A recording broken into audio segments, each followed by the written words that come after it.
Hello my dear students. तो आज हम लोग इस वीडियो लेक्चर में फिर जो है 8085 के पिन डायग्राम के नेक्स्ट सिग्नल कॉन्फ़िगरेशन को देख रहे हैं, जिसका नाम है power supply and clock frequency. Okay, हम लोग लास्ट वीडियो लेक्चर में एक्सटर्नली एक्नॉलेजमेंट सिग्नल देखा। अब यहाँ पे power supply and clock frequency में जो हमारे पास सिग्नल है, सबसे पहला सिग्नल क्या है? सबसे पहला सिग्नल है VSS। ओके, VSS जिसका पिन नंबर क्या है आपको याद होना चाहिए। मैं बार बार पिन नंबर पे फोकस करता हूँ सो डेट कि आप ऑब्जेक्टिव क्वेश्चन को बना सकें। Pin number is 20। ओके, याद रखना है। तो इस पिन को हम लोग कब यूज़ करते हैं? This pin is used for the ground reference. आपको याद होगा, है ना? इसको हम लोग ग्राउंड रेफरेंस के लिए हम लोग यूज़ करते हैं। ग्राउंड रेफरेंस, सिंपल, बस। यानी कि इस पिन के थ्रू जो है माइक्रो प्रोसेसर का चिप जो है उसको हम लोग ग्राउंड करते हैं, है ना? ग्राउंड और रेफरेंस के लिए हम लोग VSS पिन का यूज़ करते हैं, जिसका पिन नंबर क्या है? 20 है। नेक्स्ट पिन नंबर जो है हमारा है, जिसके बारे में हम लोग देखेंगे, VCCC। ओके, तो VCC जिसका पिन नंबर क्या है? 40 है। ओके, पिन नंबर 40 है। VCC ऑफ कोर्स VSS जो यहाँ पे यूज हुआ है SS फॉर सबस्ट्रेट, याद होगा आपको। सबस्ट्रेट हम लोग मॉसफेट में स्टडी किए थे, है ना? जहाँ पे हम लोग उसको हमेशा ग्राउंडिंग रखते, ग्राउंड करते, इसलिए यहाँ पे VSS नाम दिया गया है। VCC आपको याद होगा, कलेक्टर से रिलेटेड है ये, जिसको हम लोग हमेशा यूज़ करते हैं, बैटरी कनेक्ट करते हैं पावर सप्लाई के लिए, है ना? तो यहाँ पे सेम मीनिंग है VCC, यानी कि यहाँ पे माइक्रो प्रोसेसर को जो यूज़ पड़ता है पावर सप्लाई, वो हम लोग इस पिन के थ्रू भेजते हैं। नाम है VCC, जिसका पिन नंबर क्या है? 40। ऑफ कोर्स ये इंडिकेट कर रहा है कि micro processor have the +5 volt supply, +5 volt power supply. Okay, for its proper functioning, for its proper operation. Okay, तो यहाँ पे ये दोनों का बेसिक, ये ग्राउंड और रेफरेंस के लिए हो गया, और ये पावर सप्लाई के लिए हो गया, जो +5 वोल्ट पावर सप्लाई करता है माइक्रो प्रोसेसर के फंक्शन करने के लिए। तो माइक्रो प्रोसेसर के फंक्शन करने के लिए दोनों पिन आपका इंपॉर्टेंट हो गया। ओके, ये ग्राउंडिंग के लिए और ये पावर सप्लाई के लिए। हम लोग नेक्स्ट पिन देखते हैं, X1 and X2। Just see, X1 and X2 पहला पिन नंबर है, याद होगा आपको, है ना? पिन नंबर जो है 1 एंड 2 रिस्पेक्टिवली। So simple. ये जो हमारा यूज करते हैं हम लोग यहाँ पे फ्रीक्वेंसी के लिए, क्लॉक पल्स के लिए, है ना? जनरेशन के लिए। यहाँ पे X1 X2 जो हमारा पिन है, this pin is actually used for the external connection, external connection with the micro processor. यानी कि माइक्रो प्रोसेसर के साथ एक्सटर्नली किसी को कनेक्ट करने के लिए, ओके, हम लोग यूज़ करते हैं। और एक्सटर्नली किसको कनेक्ट करते हैं? क्रिस्टल ऑसिलेटर को। क्रिस्टल ऑसिलेटर आपने सुना होगा। ओके, जब हम लोग ऑसिलेटर पढ़ रहे थे, देन हम लोग यहाँ पे क्रिस्टल ऑसिलेटर का बात किए थे। Okay, crystal oscillator, they are used to produce the frequency, then they are used for the oscillations। Then हम लोग यहाँ पे क्रिस्टल ऑसिलेटर को कनेक्ट करने के लिए जिस दो पिन का हम लोग इस्तेमाल करते हैं, that is X1 and X2। इसी क्रिस्टल ऑसिलेटर को X1 और X2 के बीच में, आपको याद होगा वो सिग्नल कॉन्फ़िगरेशन जब हम लोग बता रहे थे, तो ये X1 और ये X2, और इस तरह से हम लोग बीच में इस तरह से बनाए हुए थे। This is not the power supply, this is the crystal oscillator, okay, which is connected in between the pin X1 and X2, okay, for the reference frequency। जिस फ्रीक्वेंसी पर ऑपरेट हो रहा है, आपको हम लोग बात किए थे 8085 माइक्रो प्रोसेसर जो ऑपरेट होता है वो 3 मेगाहर्ट्ज फ्रीक्वेंसी पे ऑपरेट होता है, या मोर प्रिसाइजली कहें और अच्छे से, वो है 3.125 मेगाहर्ट्ज। याद रखेंगे, अगर इन दोनों में से कोई ऑप्शन रहा एग्जाम में 3.125, तो उसको हम लोग मारेंगे, ना कि 3 मेगाहर्ट्ज मारेंगे। Okay, then 3.125 megahertz. अब यहाँ पे इन शॉर्ट अगर हम लोग बात करें कि क्रिस्टल ऑसिलेटर है क्या, तो क्रिस्टल ऑसिलेटर को हम लोग यूज़ कर रहे हैं माइक्रो प्रोसेसर में, okay, for the convenience of providing the clock signal, है ना, यानी कि क्लॉक सिग्नल को प्रोवाइड करने के लिए जो है हम लोग क्रिस्टल ऑसिलेटर का यूज़ कर रहे हैं। तो क्लॉक सिग्नल यहाँ पे जो क्रिस्टल ऑसिलेटर है डैट इज, तो कैसे क्लॉक सिग्नल होगा, तो ये क्रिस्टल ऑसिलेटर जो है उसका हम लोग यूज़ कर रहे हैं that is use to generate the clock pulses, pulse, this one pulse, ये पल्स, ओके, ये pulse, this is the clock pulse. तो ये क्लॉक पल्स का विड्थ कितना होगा, ज़्यादा होगा कम होगा, ये किस पे डिपेंड करेगा, ये फ्रीक्वेंसी पे डिपेंड करेगा, नहीं, फ्रीक्वेंसी जितना होगा उसके अकॉर्डिंग यहाँ से यहाँ तक जो है F = 1/T, all of you know 0T, okay, फिर यहाँ से फिर अगला जो होता है ये 2T लाइक डैट, है ना।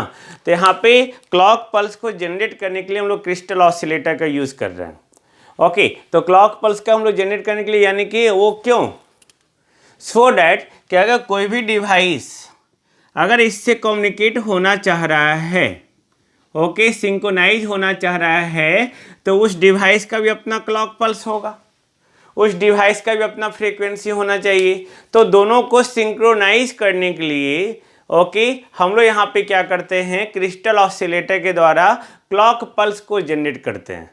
उस क्लॉक पल्स का अपना पार्टिकुलर फ्रीक्वेंसी है कि अब ये जब भी किसी भी डिवाइस से, कौन, माइक्रो प्रोसेसर किसी भी डिवाइस से कनेक्ट होगा तो वो कौन सा फ्रीक्वेंसी होगा, मान लेते हैं इसका फ्रीक्वेंसी F0 है, ओके, या F क्लॉक भी लिख सकते हैं like that.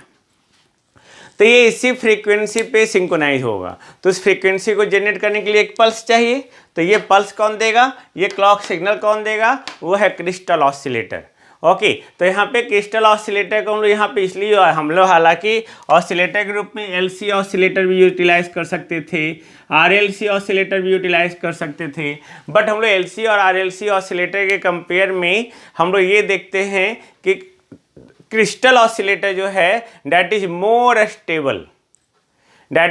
Stable in oscillation, यानी कि मोर स्टेबल कहने का मतलब कि वो अच्छे से फ्रीक्वेंसी को जनरेट कर सकता है, उसका ऑसिलेशन जो है ज़्यादा स्टेबल है, okay, as compare to LC and RLC।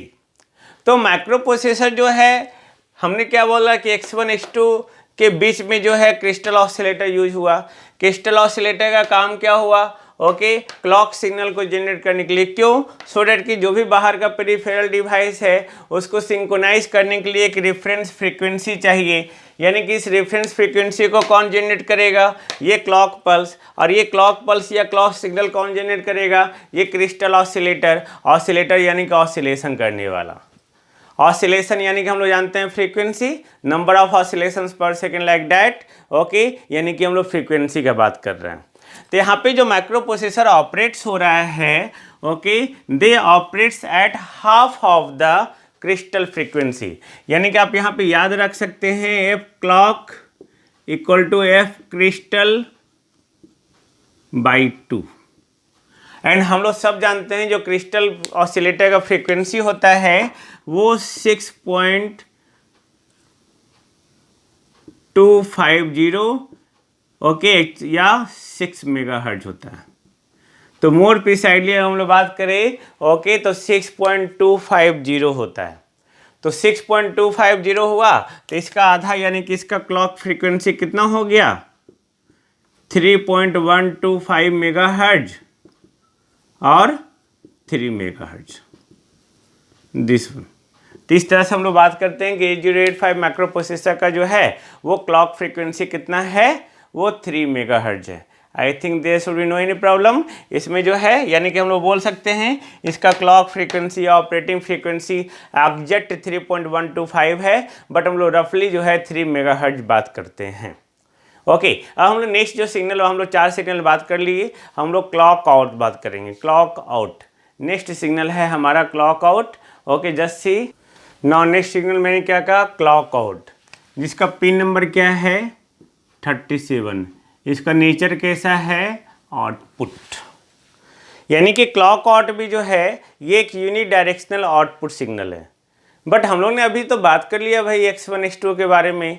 X1 X2 के बीच में एक क्रिस्टल ऑसिलेटर था। They are use to generate the clock pulse having the reference frequency, जिसका फ्रीक्वेंसी हमारा जो है उसी फ्रीक्वेंसी पे 085 माइक्रो प्रोसेसर ऑपरेट होता है। देन फिर ये क्लॉक आउट क्या है? क्लॉक आउट यानी कि आउट यानी कि एक्सटर्नल पेरिफेरल डिवाइस। ओके, ये एक यूनिडायरेक्शनल आउटपुट सिग्नल है। ओके, जिसको जो सिर्फ ये सिग्नल जो होता है वो सिर्फ यूजर के लिए होता है, यूजर के लिए, या आप बोल सकते हैं प्रोग्रामर के लिए, जो प्रोग्राम कर रहा है, जो काम कर रहा है। ओके, या जो यूज कर रहा है। यूजर ये प्रोग्रामर के लिए होता है। अब ये सिग्नल क्यों होता है भाई? ओके, तो ये क्लॉक आउट जो है, ओके, ये यूजर और प्रोग्रामर के लिए ही केवल होता है, और ये जनरेट करता है फ्रीक्वेंसी को, सम फ्रीक्वेंसी, कुछ फ्रीक्वेंसी को जनरेट करता है जिस पे मैक्रो प्रोसेसर जो है अवेलेबल हो। मैक्रो प्रोसेसर इज अवेलेबल, यानी कि ये क्या किया, यूजर और प्रोग्रामर जो है इस क्लॉक आउट पिन के द्वारा जो है एक फ्रीक्वेंसी जनरेट किया, जिस फ्रीक्वेंसी पे जो है मैक्रो प्रोसेसर अवेलेबल है, मैक्रो प्रोसेसर ऑपरेट होगा। ओके, तो अब यहाँ पे फ्रीक्वेंसी जनरेट हो गया। फ्रीक्वेंसी जनरेट होने के बाद अब क्या होगा, अब ये इस फ्रीक्वेंसी के साथ जो है हम लोग यूज़ करेंगे कोई भी आउटपुट डिवाइस। ओके, कोई भी आउटपुट डिवाइस का जो क्लॉक सिग्नल है, क्लॉक इनपुट है, उसके साथ कनेक्ट करने के लिए for the proper synchronization, proper synchronization, यानी कि प्रॉपर सिंक्रोनाइज होने के लिए ऑफ कोर्स कोई भी हमारा डिवाइस है, जैसे मैंने कहा था रेडी सिग्नल है ना, they are respond to the slow peripheral device. Slow peripheral मैंने कहा था when the slow peripheral device okay wants to communicate with the macro processor, then they send the ready signal. और जैसे ही जो है वो क्या करता है, यानी कि रीड और राइट साइकिल को डिले करता है, और जैसे ही वो रेडी होता है उस क्लॉक फ्रीक्वेंसी के साथ मैच करता है, वैसे वो डेटा को ट्रांसफर करने के लिए सक्षम होता है। देन दे आर रेडी, तब वो इस सिग्नल भेजता है, रेडी सिग्नल। ओके, तो उसी तरह हम लोग यहाँ पे बात कर रहे हैं। Okay, it can be used to connect the clock input of the input output device, external peripheral device. External peripheral device यानी कि जो भी हमारे पास यूजर्स हैं, जो भी बाहर के डिवाइस हैं, उसके साथ कनेक्ट करने के लिए, ओके, सिंक्रोनस ऑपरेशन रखने के लिए, प्रॉपर सिंक्रोनाइजेशन के लिए, उसके फ्रीक्वेंसी के साथ मैच करने के लिए एक क्लॉक आउट सिग्नल पिन हम लोग यूटिलाइज करते हैं, जो यूजर और प्रोग्रामर के लिए होता है।